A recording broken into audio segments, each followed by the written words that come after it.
सह यज्ञाः प्रजाः सृष्ट्वा पुरोवाच प्रजापतिः अनेन प्रसविष्यत्वम् एषवोस्त्विष्टकामधुक्।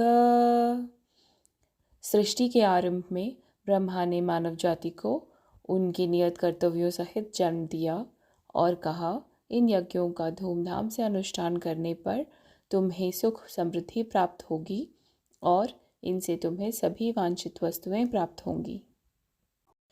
देवान् भावयतानेन ते देवा भावयन्तु वः परस्परं भावयन्तः श्रेयः परमवाप्स्यथ। तुम्हारे द्वारा संपन्न किए गए यज्ञों से देवता प्रसन्न होंगे और मनुष्यों और देवताओं के मध्य सहयोग के परिणाम स्वरूप सभी को सुख समृद्धि प्राप्त होगी। इष्टान् भोगान् हि वो देवा दास्यन्ते यज्ञभाविताः तैर्दत्तान् प्रदायैभ्यो यो भूतस्तेन एव सः।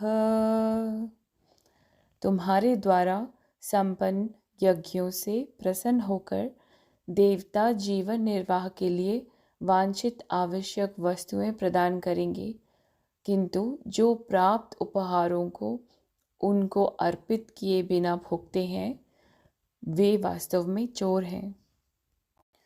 यज्ञशिष्टांशिनः सन्तो मुच्यन्ते सर्वकिल्बिषैः भुञ्जन्ति ते त्वघं पापा ये पञ्चन्त्यात्मकारणात्।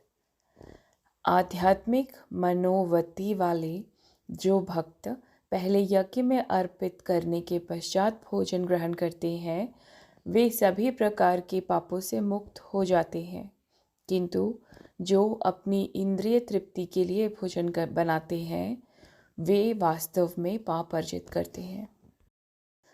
अन्नाद् भवति भूतानि पर्जन्यादन्न संभवः यज्ञाद् भवति पर्जन्यो यज्ञः कर्म समुद्भवः। सभी लोग अन्न पर निर्भर हैं और अन्न वर्षा से उत्पन्न होता है। वर्षा यज्ञ का अनुष्ठान करने से होती है और यज्ञ निर्धारित कर्मों का पालन करने से संपन्न होता है। कर्म ब्रह्मोद्भवं विद्धि ब्रह्माक्षर समुद्भवम् तस्मात् सर्वगतं ब्रह्म नित्यं यज्ञे प्रतिष्ठितम्। वेदों में सभी जीवों के लिए कर्म निश्चित किए गए हैं और वेद परब्रह्म भगवान से प्रकट हुए हैं। परिणाम स्वरूप सर्वव्यापक भगवान सभी यज्ञ कर्मों में नित्य व्याप्त रहते हैं। एवं प्रवर्तितं चक्रं नानुवर्तयतीह यः अघायुरिन्द्रियारामो मोघं पार्थ स जीवति। हे पार्थ, जो मनुष्य वेदों द्वारा स्थापित यज्ञ कर्म के चक्र का पालन करने के अपने दायित्व का निर्वाहन नहीं करते वे पाप अर्जित करते हैं। वे केवल अपनी इंद्रियों की तृप्ति के लिए जीवित रहते हैं, वास्तव में उनका जीवन व्यर्थ ही है। वेदों के अनुसार जो समग्र सृष्टि बनी वो ब्रह्म ने बनाई, लेकिन यहाँ पर जो एक्चुअल ब्रह्म है वो परमेश्वर पार ब्रह्म की बात हो रही है। उसी के ही तीन कार्यों को, जो है सृष्टि क्रिएशन, उसकी सस्टेनेंस जो चला रही है, जो चल रही है, और उसकी जो अंत है उसकी जो क्वालिटीज़ हैं 3 वही चेतना की, कि क्योंकि चेतना ही रच रही है, चेतना ही उसे सँभाल रही है और चेतना ही उसका अंत करेगी। परमेश्वर, प्रभु, जो मर्ज़ी आप नाम दे दें, तो उसी को ही उसकी ये जो सारी क्वालिटीज़ हैं, उसका ही जो सारा कोड ऑफ कंडक्ट है, उसी के ही हिसाब से प्रभु श्री कृष्ण अर्जुन को समझा रहे हैं। अब ऐसा भी आप समझिए कि अर्जुन जो है, वो सिर्फ एक योद्धा नहीं है, उसने इन सभी चीज़ों को अच्छे से पढ़ा है, उसे शास्त्रों का ज्ञान है, वेदों का ज्ञान है। लेकिन बात ये है कि वो एक्चुअल में क्योंकि वो स्थित नहीं था, उस स्वयं में पहुंचा नहीं था, तो उसका सिर्फ ये चीज़ें ज्ञान है, एक्चुअल में कहीं आई नहीं है।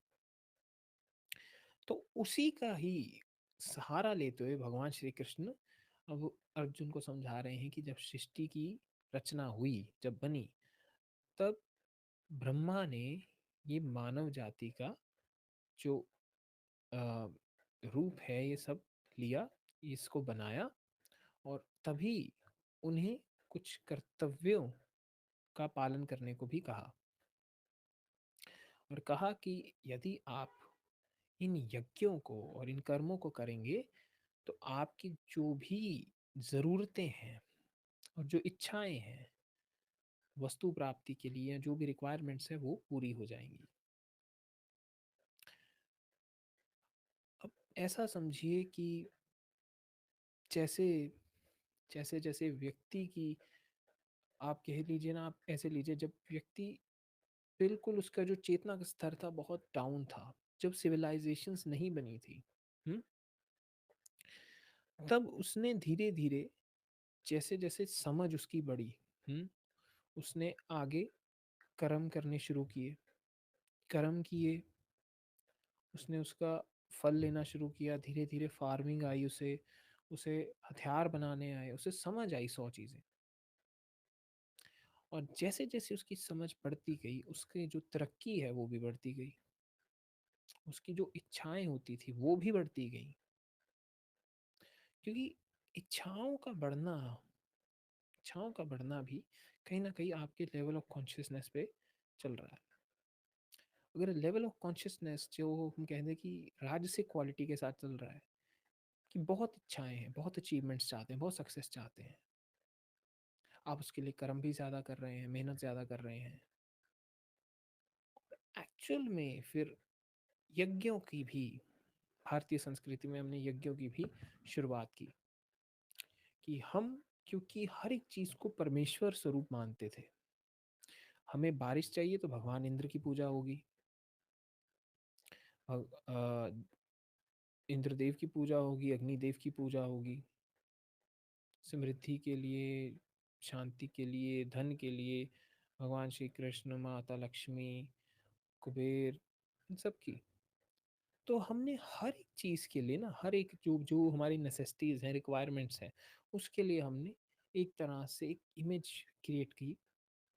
उसके लिए फिर हमने बेसिक जो हमारी, आप कह दीजिए कि कर्म कांड के जो सारे रिचुअल्स हैं वो बनाए गए, कि हमारी मनोकामना एक ढंग से पूरी हो जाए। But basically what they are doing is कि they are sending those I would say कि वाइब्रेशंस, जिससे वो कामना पूरी हो जाए, जिसे हम आज के टाइम पे कहते हैं मैनिफेस्टेशन। एक ढंग से आपकी कोई इच्छा है, आप उस इच्छा की पूर्ति के लिए 100 कर्म कर रहे हैं, 100 उसके लिए आप रिचुअल्स कर रहे हैं, आप बहुत भाव के साथ कर रहे हैं। तो ड्यू टू दैट, क्योंकि आप अगर लिंक्ड हैं ना उस चीज़ से, लिंक्ड हैं अपने स्वयं सत्य स्वरूप से, तो वो चीज़ भी घट जाएगी। इसमें एक और बात आती है कलेक्टिव कॉन्शियसनेस की। बहुत से लोग अगर एकजुट हों, चेतना का स्तर बहुत हाई है उनका, they can manifest a lot of things for themselves and for others, but they must be connected with themselves। पहले स्वयं से जुड़े तो हों। वो बात है कि अब समझाया जा रहा है कि जैसे जैसे सृष्टि बनी, ब्रह्म ने सृष्टि की रचना की, क्योंकि अर्जुन ने ऐसे ही समझा है, तब उन्हें कोई थ्योरी नहीं दे रहा था कि बिग बैंग हुआ है एंड ऐसे ऐसे मैटर, बैक्टीरिया आया फिर आगे एवोल्यूशन हुई। ऐसी चीज़ें नहीं समझाई जा रही हैं। उसने जो पढ़ा है उसके ढंग से ही भगवान श्री कृष्ण समझा रहे हैं। क्योंकि गुरु का एक और रोल होता है कि जिस ढंग से ज़्यादा अच्छे से वो समझेगा उसी ढंग से समझाया जाए। आजकल लोगों को ज़्यादा they are more incline towards science. उन्हें साइंस समझ आती है, उन्हें थ्योरी समझ आती है, उन्हें प्रैक्टिकलिटी समझ आती है। तो मैं भी उसी ढंग से ही समझा रहा हूँ जो कि आजकल के व्यक्ति को आसानी से समझ आएगी। हमेशा, क्योंकि मेरा गोल यहाँ पे आपको ना यूनिवर्स की हिस्ट्री पढ़ाना है ना साइंस पढ़ाना है। मेरा गोल है कि आप एक्चुअल में खुद तक पहुँच पाएँ, स्वयं को जानें। उसके लिए जो जो सहायक चीज़ होगी मैं उसको उपयोग में लेके आऊँगा। अब आगे कहते हैं कि तुम्हारे द्वारा किए गए जो यज्ञ होंगे उनसे देवता प्रसन्न होंगे, और फिर मनुष्यों और देवताओं के मध्य संयोग से जो सारी समृद्धि है ना, जो प्रॉस्पेरिटी है वो आ जाएगी। So it is basically a connection towards, कि एक connection between humans and the whole process of the world. हमारी रिक्वायरमेंट्स क्या है? हमें आग चाहिए, हमने अग्निदेव तैयार कर दिए हैं। हमें बारिश चाहिए, हमने इंद्रदेव कर दिए हैं। हवा चाहिए, वायुदेव कर दिए हैं।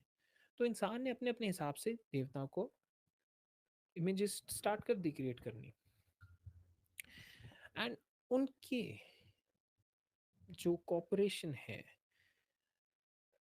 कॉपरेशन है बेसिकली जो सही मायनों में समझी जाए वो इस ढंग से है कि यदि आपने सही मायनों में कुछ चाहा है, कुछ पाना चाहते हैं, उसके लिए उस हिसाब से कर्म करना अनिवार्य है। और अगर मान लीजिए आपको कई चीज़ें चाहिए लेकिन आप कर्म नहीं कर सकते, सिर्फ इच्छा लेकर बैठ गए हैं कि नसीब में होगा तो आ जाएगा, नहीं होगा तो नहीं आएगा, तो फिर आप एक्चुअल में उस यज्ञ में कर ही नहीं रहे हैं। हमारी जो प्रॉब्लम ये घट गई ओवर टाइम कि हमने कर्म करना छोड़ दिया, और हमने सोचना शुरू कर दिया कि ये बचाने आएंगे हमारे हमारे हमने खुद कर्म नहीं किया। हमने निर्भरता बाहर दे दी, आत्मनिर्भर नहीं हुए। हमने सारी डिपेंडेंसी बाहर दे दी कि वो करवाएंगे। तो एक्चुअल जो रिचुअल्स थे वो बाहर ही किसी देव के लिए नहीं थे कि उन्हें खुश किया जाए। वो एक्चुअल थे कि आप सही मायनों में यज्ञ करें, और जो प्रकृति स्वरूप परमेश्वर है ना, क्योंकि आपके अंदर वो अहोभाव जागेगा, आपके अंदर वो कर्ता का भाव हटेगा, फिर ही प्रभु लीलाएं चलाएगा।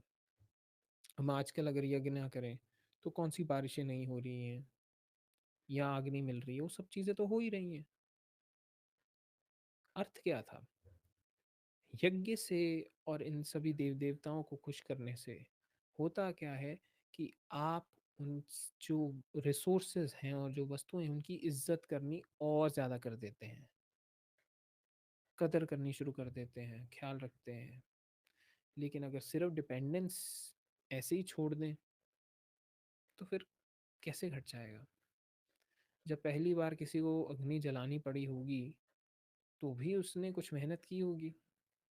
जो अर्ली मैन थ्योरी आती है कि किसी ने पहली बार कोई चिंगारी लगाई होगी तो वहां से आग बनी। तो क्योंकि ये पूरा अध्याय कर्म योग के ऊपर है, तो मेरा एम्फोसिस भी कर्म के ऊपर ही है। मेरा एम्फोसिस बहुत कम है कि मैं रिचुअल्स में जाऊं। मूल बात समझाना चाह रहा हूँ, तभी सही मायनों में समृद्धि आएगी।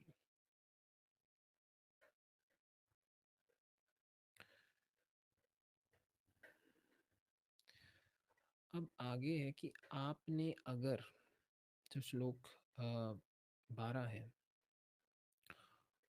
उसमें मूल बात है कि आपने यज्ञ किया, आपको प्राप्ति हुई, कुछ भी प्राप्त हुआ, धन प्राप्त हो गया, हाँ, आपको प्रॉस्पेरिटी आ गई, बहुत सारी चीज़ें प्राप्त हो गई। लेकिन अगर सिर्फ आपने उसे खुद भोग लिया और आगे बांटा नहीं, सही मायनों में आपने प्रभु को अर्पण नहीं की वो चीज़, इसीलिए हम सबसे पहले भोग लगवाते हैं परमात्मा को। भारत में एक बहुत, आप कह लीजिए, पार्ट ऑफ कल्चर था हमारी संस्कृति का, कुछ भी बने, भारत के किसी भी घर पे हो, कुछ भी बने, सबसे पहले परमात्मा को भोग लगेगा। क्योंकि हम हर एक चीज़ को परमेश्वर स्वरूप मानते थे, जो कि आजकल काफ़ी कल्चर खत्म होता जा रहा है। बट ऐसा कल्चर था कि घर घर में सबसे पहले लगता था भोग, कि लगेगा तो प्रभु के नाम का, क्योंकि सब देने वाला वो, आया सब कुछ उससे, हर एक चीज, सब सृष्टि की रचना उससे, सब कुछ उससे आया। ये जो देवी देवता हैं, ये जो सब खेल रचा है, ये भी उससे आया, उसके अलावा कहीं और से नहीं। और अगर कोई व्यक्ति सिर्फ उसे भोग रहा है बिना उस चीज को रिकग्नाइज किए, तो ऐसा व्यक्ति सही मायनों में चोर कहलाए। हमारा अपना यहाँ पे एक्चुअल में देखा जाए तो क्या है, शरीर का जो ढांचा है, सब कुछ, ये भी हमने अपने चुना नहीं, अपने आप आ गया, परमात्मा से आ गया। एक एक चीज यहाँ पे स्वयं आ रही है, प्रभु से आ रही है। तो अगर हम अपनी एक एक सांस भी ये कहें कि ये मैं कर रहा हूँ, मैं भोग रहा हूँ, तो भी हम चोर हैं। ये जो सांसें भी हैं, सूफी तो कहते हैं कि जो सांसें भी हैं वो भी उधार हैं, वो भी हमारी नहीं, वो भी उधार हैं। शरीर भी उधार है, सांसें, एक एक सांस भी उधार है। यही चीज मूल बात समझाती है कि आप, अगर वो समर्पण भाव नहीं आएगा ना, कि सब प्रभु का है, सब गोविंद का है, तब तक सही मायनों में कर्मयोग नहीं घटेगा। और आपको जो भी प्राप्ति होगी आप उसे भोगेंगे भी। और आपको बहुत सारा, मान लीजिए, धन का लाभ हो गया, 100 चीज़ें मिल गई, रिजल्ट अच्छा आ गया, लेकिन सही मायनों में अगर वो भोग नहीं चढ़ाया प्रभु को, तो कुछ नहीं होगा। यहाँ प्रभु को भोग क्या, मेन चीज होती है कि जब आप हर जगह ही परमेश्वर स्वरूप करते हैं ना, तो वो जो भाव होता है ना बांटने का, वो अपने आप आ जाता है। नहीं तो हम सब कुछ अंदर रखना चाहते हैं, सब दबा के, क्योंकि हम बहुत डरे हुए हैं, हमें उस ईगो को प्रोटेक्ट करना है। जब वो ईगो, जो अहंकार है, वो उस यज्ञ में सही मायनों में समर्पित हो जाएगा, तब एक्चुअल में आप दान कर पाएंगे। फिर आप में वो कर्ता भाव नहीं होगा, फिर जो भोग लगा रहा है ना परमात्मा को, वो स्वयं परमेश्वर होगा।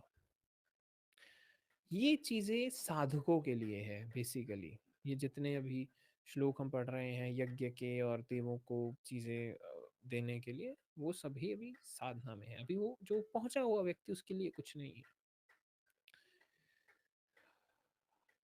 अब आगे कहते हैं, जो आध्यात्मिक मनोवृत्ति वाले जो भक्त हैं, वो पहले सारी चीजें भगवान को अर्पण करते हैं यज्ञ में। और जो करते हैं वो सही मायनों में उसके जो भी उनके, आप कह लीजिए, कर्म है, उनसे मुक्ति पाते हैं। और वहीं अगर कोई और व्यक्ति सिर्फ अपने भोग के लिए, कि मुझे भूख लगी है, ये उससे खाना खाएगा, तो उसमें फंस जाएगा, तो उसका वो पाप अर्जित हो जाएगा। पाप क्यों है, मूल बात समझाना चाह रहे हैं यहाँ भगवान, कि तुम्हारा कर्ता का भाव होना ही पाप है। कर्ता भाव के बिना कोई पाप नहीं, कर्ता भाव आ गया वो सबसे बड़ा पाप है। मुझसे कुछ समय पहले इसी के टॉपिक के ऊपर एक क्वेश्चन भी आया था, तो उन्होंने कहा था कि सर सबसे बड़ा पाप क्या है, वो इसी श्लोक से ही रिलेटेड है। सबसे बड़ा पाप है तुम्हारा होना। जब तक तुम हो तब तक तुम पाप पुण्य में फंसे हुए हो। मूल पाप ही ये है कि तुम हो, वो कर्ता भाव है। जैसे तुम नहीं रहोगे, फिर क्या पाप क्या पुण्य, ये चीज है मूल। जो व्यक्ति समर्पित करेगा, सही मायनों में भोग चढ़ाएगा प्रभु को, सिर्फ खाने का नहीं, अपना भोग लगा देगा, स्वयं ही अर्पित हो जाएगा, वो व्यक्ति ही सही मायनों में इस पाप पुण्य से, उस कर्ता भाव से मुक्ति पा सकता है। वरना तो अब ऐसे तो भोग बहुत सारे लगाते हैं। आपने देखा होगा, हम कुछ भी दान करते हैं मंदिरों में, घर पे भी। मेरे तो, मैं अगर बात बताऊँ तो मेरी जो माता है, तो वो जब भी पहले भी खाना बनाती है ना, जो पहली रोटी बनती है वो बनती है परमात्मा के नाम की। ये तो प्रभु के लिए पहला वो दान है, और वो चीज़ वो दान करके वो आगे फिर जानवरों पशुओं को वो दे दी जाती थी कि वो बांटते, वो भोग में है। वो चीज़, ऐसा घर का माहौल बना था वो, इसलिए बता रहा हूँ। लेकिन उसका मतलब ये तो नहीं कि उससे ही कर्ता भाव हट गया। ये तो एक, चलो एक चीज़ को हमने आगे कल्चरल फिनोमिना में ले लिया। लेकिन मूल बात क्या समझाने की थी, वो ये है कि अगर आप सब कुछ अर्पण कर दें, क्योंकि खाना एक बहुत नेसेसरी चीज़ है, उससे हम बहुत जुड़े हुए हैं, क्योंकि वो ज़िंदगी के लिए अनिवार्य है और भी। लेकिन जो आध्यात्मिक व्यक्ति है वो खाने को भी परमेश्वर स्वरूप में लेता है, और आगे उसको ही अगर वो अर्पण कर दे, तो बेसिकली ही अपनी जो उसकी नेसेसिटी है वो दान दे रहा है कि ये भी प्रभु तुम्हारे हवाले। अहंकार गिर रहा है, ये चीज़। और खाना बने या कुछ भी बने, जब वो प्रभु के नाम से बन रहा है, उसकी याद में बन रहा है, उसके भाव से बन रहा है कि वो करवा रहे हैं, वो फिर समान है, सही मायनों में। श्लोक 14 में भगवान श्री कृष्ण समझा रहे हैं कि कैसे सारी चीजें जुड़ी हुई हैं। अन्न जुड़ा है वर्षा पर, वर्षा यज्ञ पर, और यज्ञ जो निर्धारित कर्मों पर। और जो सभी मनुष्य हैं वो अन्न पर निर्भर हैं। तो हमारी जो मूल निर्भरता है वो है परमात्मा पर। और वो तभी होगी जब हम जो हमारे कर्म है वो करेंगे, निर्धारित कर्म। कर्म से भागना नहीं है। जब जब एक रूप में चेतना घट रही है, वो खुद को इसी रूप में इसलिए बांध रही है कि वो इस सब चीज का खेल में आनंद ले सके, कर्म कर सके। लेकिन होता क्या है, वो कर्म करते करते उसमें बंध जाती है। अगर वो कर्म करते करते भी स्वयं को याद रखे कि मैं क्या हूँ, फिर वो कर्मों में जुड़ नहीं रही है, फिर वो कर्ता भाव नहीं घट रहा है। फिर वह सही मायनों में अपने सत्य स्वरूप से चल रहा है वो व्यक्ति। हमारा जो सही मायनों में यज्ञ है वो है अपनी आहुति। ये नहीं कि हमने शरीर काट के दे देना है या सैक्रिफाइस कर देना है। हम बहुत सारी चीज़ें करते रहे हैं कर्म कांडों में, हमने पशुओं का सैक्रिफाइस किया है, इंसानों का भी किया है। बहुत समय तक ये रिचुअल्स चलते रहे। लेकिन मूल चीज़ क्या थी, अहम का जो है सैक्रिफाइस, उसकी एक्चुअल में ये सारा जो कॉन्सेप्ट है यज्ञ का, ये है स्वयं की आहुति देना, अपने अहम भाव को ही दे देना, अर्पण कर देना। फिर वो सही मायनों में यज्ञ है। हमारा जो मूल कर्म है, जो करने वाला है सही मायनों में, वो यही है कि हम ना रहें, हम छोड़ दें उस पर, स्वयं को अर्पण कर दें। ये है सही मायनों में वैदिक कर्म। बाकी सारी चीज़ें तो कर्म कुछ भी कर लें आप, बहुत सारे मंत्र कर लिए, ये कर लिया, वो कर लिया, उससे तभी भी आप बंधे ही हुए, क्योंकि कर्ता भाव है। जब कर्ता भाव हटेगा, फिर ही आप कहीं ना कहीं मूल में, एक्चुअल में यज्ञ को प्राप्त हुए हैं। फिर कर्ता भाव से मुक्ति प्राप्त हो सकती है। उसी चीज को भगवान श्री कृष्ण अन्न की और वर्षा की जो एग्जाम्पल है उसको यूज करते हुए समझा रहे हैं। मैंने जैसे बताया कि एग्जाम्पल हमेशा समय के हिसाब से होती हैं। तब जैसा समय था, जैसी रिक्वायरमेंट थी, उसी हिसाब से समझाएंगे।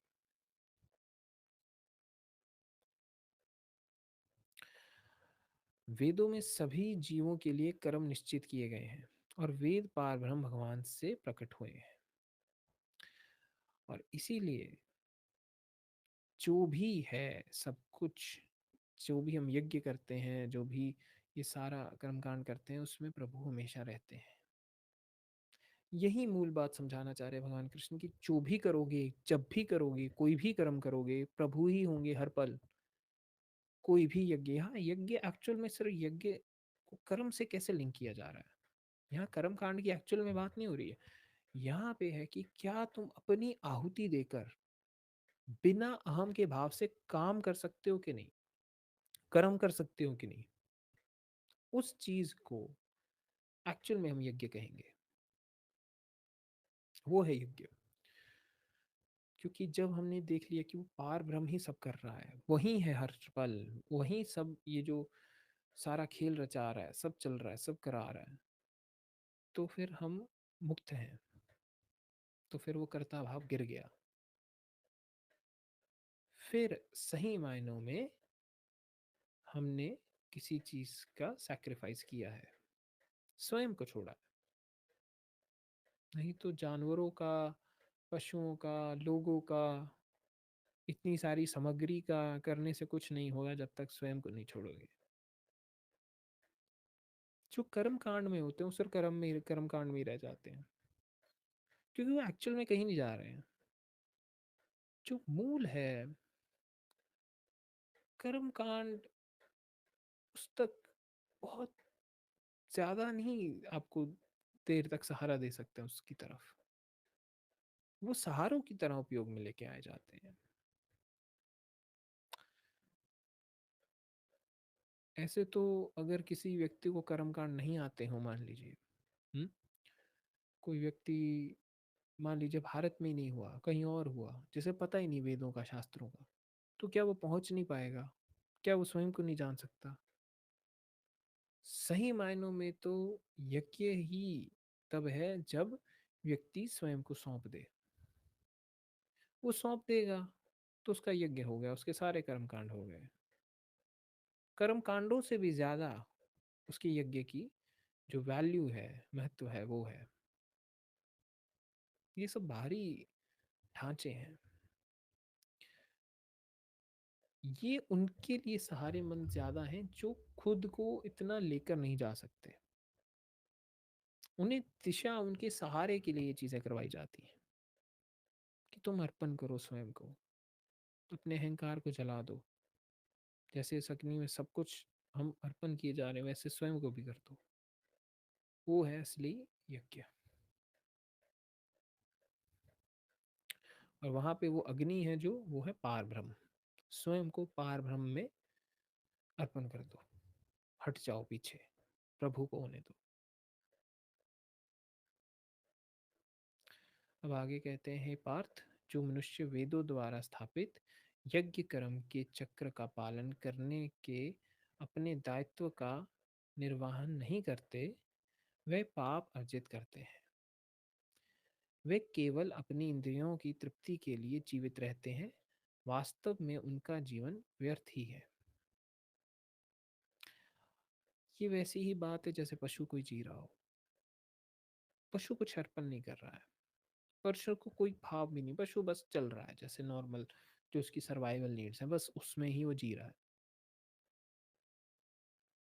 भूख लगी, खाना खा लिया, नींद आई, सो गए, बस वैसे ही। लेकिन जो सही मायनों में हमारी, जो वेद बताते हैं कि हमारी जो रिस्पॉन्सिबिलिटी है, हमारा जो सही मायनों में दायित्व है, वो है सेल्फ रियलाइजेशन, स्वयं को जानना। उसके लिए स्वयं को अर्पण करना, वो चीज है असली। ना कि सिर्फ अपने लिए इस ढंग से जीना कि बस मौज मस्ती हो जाए, जो जीवन की है, बस खा लिया पी लिया ऐश कर ली, ये सिस्टम नहीं। मूल चीज, हमेशा मूल चीज। जब तक व्यक्ति इस तरफ नहीं बढ़ेगा, स्वयं के प्रति उसकी ये जो जिम्मेदारी है वो नहीं समझेगा, तब तक वो पाप ही करता रहेगा। क्योंकि कर्ता के भाव में जब तक है, तब तक वो फंसा ही हुआ है। कर्ता से बड़ा और कोई पाप नहीं है, आप कर्ता हो वही पाप है। यही चीज भगवान श्री कृष्ण समझाना चाह रहे हैं अर्जुन को।